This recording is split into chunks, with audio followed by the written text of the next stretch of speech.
เรื่องใหญ่แล้วครับรัฐมนตรีพลังงานสั่งระงับการส่งออกน้ำมันของไทยจากกรณีที่อิหร่านจะดำเนินการปิดช่องแคบฮอร์มุซพร้อมสั่งให้เปิดศูนย์เฝ้าระวังสถานการณ์ฉุกเฉินเรื่องพลังงานณขณะนี้1มีนาคม69ครับปริมาณน้ำมันคงเหลือของไทยอยู่ที่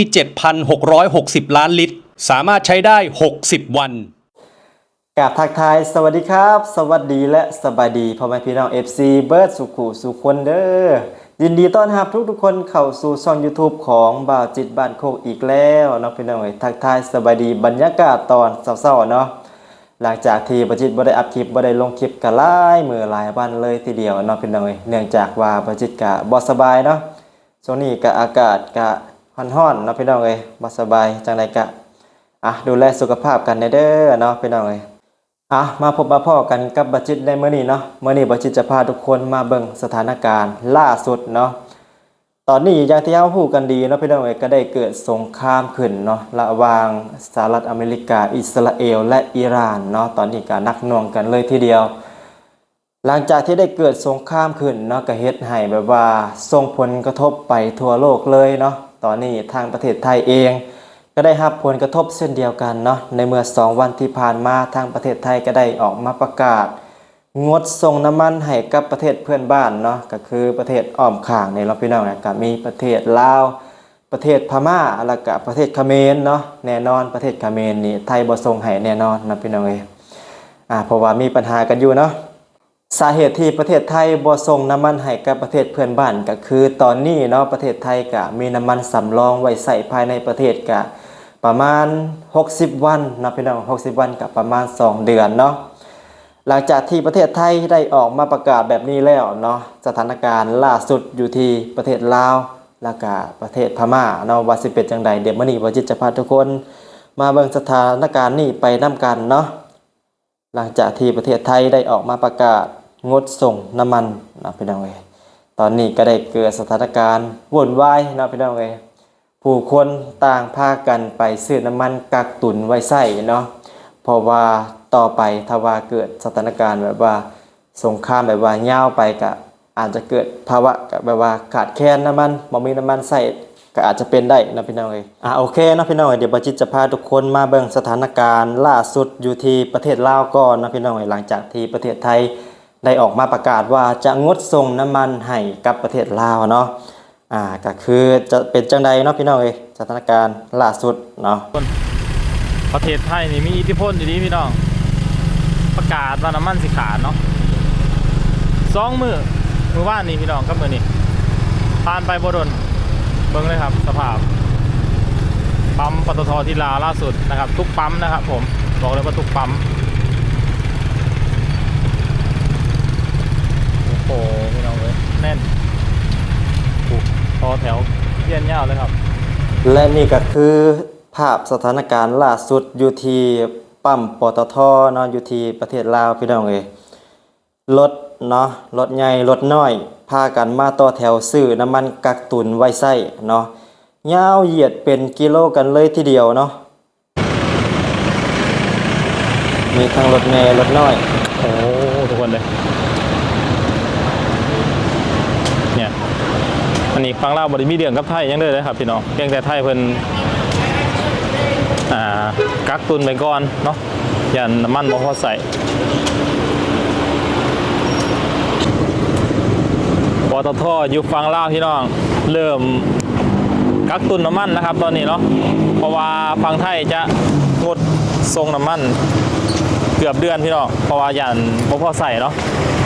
ทุกคนเล่าเดินตื่นตัวแล้วครับตอนนี้ครับเขาคิวกันพูดพี่น้องเง่าหดสุดถูกครับจะมาเบิ่งพี่น้องเง่าสุดเลยและนี่ก็คือรถนะพี่น้องรถใหญ่พากันมาต่อแถวซื้อน้ำมันเนาะซื้อน้ำมันตุนไว้ใช้เพราะว่าต่อไปเนาะถ้าว่าเกิดสถานการณ์สงครามแบบว่ายืดเยื้อออกไปก็อาจจะส่งผลให้ประเทศลาวนี่บ่มีน้ำมันใช้ก็เป็นไปได้เนาะขาดแคลนน้ำมันก็เป็นไปได้โอ้ทุกคนผมกระบึงมาล่าวพี่น้องตกใจด้วยกันเนาะบ่เคยขาดน้ำมันมาหลายปีนะครับแตกตื่นกันครับทุกคน ผ ผู้คนพากันแตกตื่นเนาะพากันแตกตื่นเมื่อผู้ว่าประเทศไทยจะงดส่งน้ำมันให้กับพากันแบบว่าไปซื้อน้ำมันเนาะพี่น้องเลยภาพสถานการณ์ล่าสุดในตอนนี้เนาะโอ้โหพากันต่อแถวซื้อน้ำมันเนาะพี่น้องเลยตั้งแต่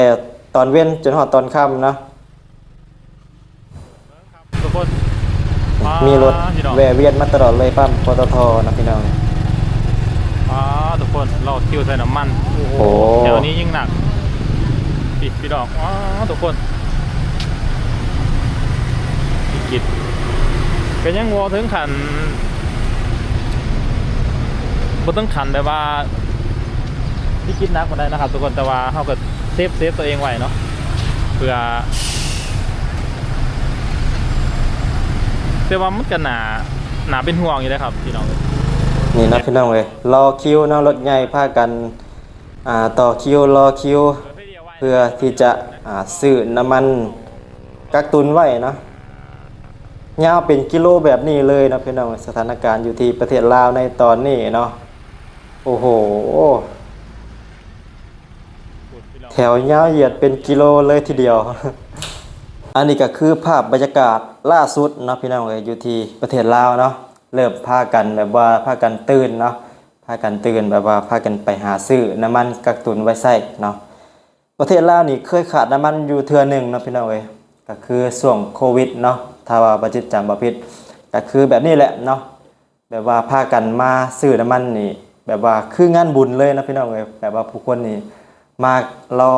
มาต่อคิวรอแบบว่าโอ้หลายขนาดเนาะและตอนนี้เนาะสถานการณ์เพิ่งเริ่มนะพี่น้องเอ้ยแบบว่ายังบ่ได้ขาดแคลนปานใดเนาะตอนนี้หลังจากที่บัจิตพาไปเบิ่งสถานการณ์อยู่ที่ประเทศลาวแล้วเนาะพี่น้องเอ้ยเดี๋ยวจะพาทุกคนไปเบิ่งอยู่ที่ประเทศพม่าเนาะหลังจากที่ประเทศไทยได้ออกมาประกาศงดส่งน้ำมันจะเป็นจังใดเนาะพี่น้องเอ้ยสถานการณ์ล่าสุดอยู่ที่เชียงตุงเนาะพี่น้องเอ้ยเชียงตุงเนาะมาเบิ่งมาชมไปพร้อมๆกันเลยเนาะก็ต้องขออนุญาตคลิปจากต้นฉบับเนาะก็คือจากช่องน้องหอมท่าเดือเนาะพี่น้องมาเบิ่งมาชมไปพร้อมๆกันเลยรถคันนั้นอะไรคือตรงมาแล้วก็จู่ๆก็มาปาดหน้าคือเพื่อจะเข้าไปเติมน้ำมันนะคะแย่งกันเติมกำลังแย่งกันเติมน้ำมันอยู่เพราะว่าน้ำมันจะขาดแคลนนะคะแล้วก็ทางปั๊มก็บอกว่าเขาจะปิดนะคะข้างหลังเราก็ยังมีนะคะตอนนี้ก็เข้าแถวกันอยู่เรื่อยๆนะคะพี่ทุกคนดูบอกเลยว่าถ้าเป็นเรื่องช่วงของน้ำมันขาดแคลนแบบนี้นะคะทุกคนก็ย่อมมีปัญหาเจอปัญหาเหมือนกันนะคะถ้าไม่มีน้ำมันรถนี่คือจะไปมาขับขี่ไปไหนมาไหนเพื่อที่จะรอคิวต่อคิวนะคะนี่มอไซค์ก็ไปรถมาฝั่งนู้นก็มาทางนี้ก็เข้านะคะทยอยมากันเรื่อยๆเดี๋ยวตอนนี้รอลุ้นอย่างเดียวว่าจะได้เติมเต็มถังหรือเปล่านะคะแล้วก็ดูน้ำมันน้ำหอมนะคะเหลืออยู่แค่ขีดเดียวค่ะพี่ใกล้ถึงคิวแล้วแต่ว่าเห็นมีพี่คนนึงเขาบอกว่าให้เติมคันละ300 บาทเองนะคะจะไม่ให้เติมเต็มถังนะคะบอกเลยว่าแย่กว่าครั้งที่แล้วอีกนะคะครั้งที่แล้วนี่ให้เติมครั้งละ500แต่รอบนี้นะคะเป็นเรื่องของน้ำมันขาดแคลนในครั้งนี้นะคะให้เติมครั้งละ300 บาทเองนะคะรถใหญ่นะคะรถเล็กนี่ไม่แน่ใจมอไซค์นะคะไม่แน่ใจว่ามอไซค์นี่ให้เติมกี่บาทนะคะดู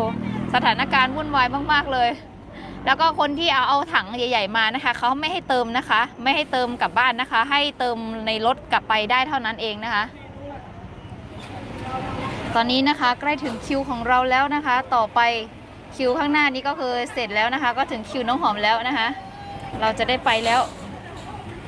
บอกเลยสถานการณ์วุ่นวายมากๆเลยค่ะถึงคิวเราแล้ว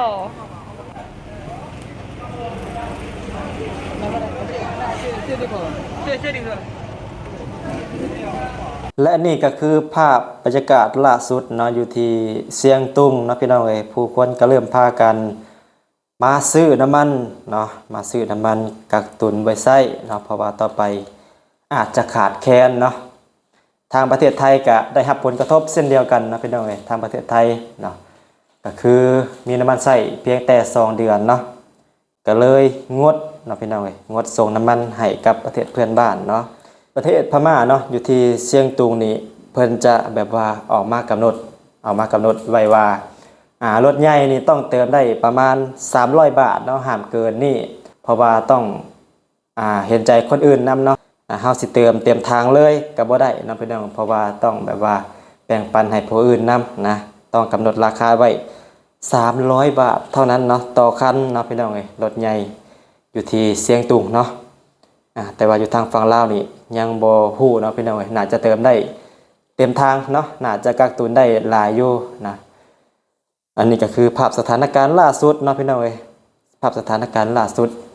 อยู่ที่ประเทศลาวแล้วก็เสียงตุงเนาะที่บ่จิตได้เอานำมาให้ทุกคนได้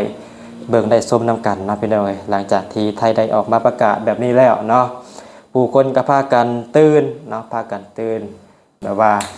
ไปซื้อน้ำมันมากักตุนไว้เนาะถ้าว่า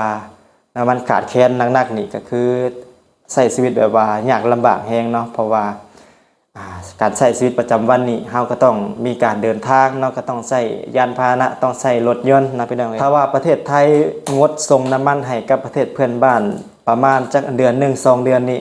บ่จิตบอกได้เลยนะว่าใช้ชีวิตแบบว่ายากลำบากแฮงเนาะก็คือประเทศเพื่อนบ้านเนาะบ่จะเป็นลาวพม่าเขมรเนาะต่างอาศัยเนาะอาศัยการนำเข้าน้ำมันหรือว่าสินค้านี่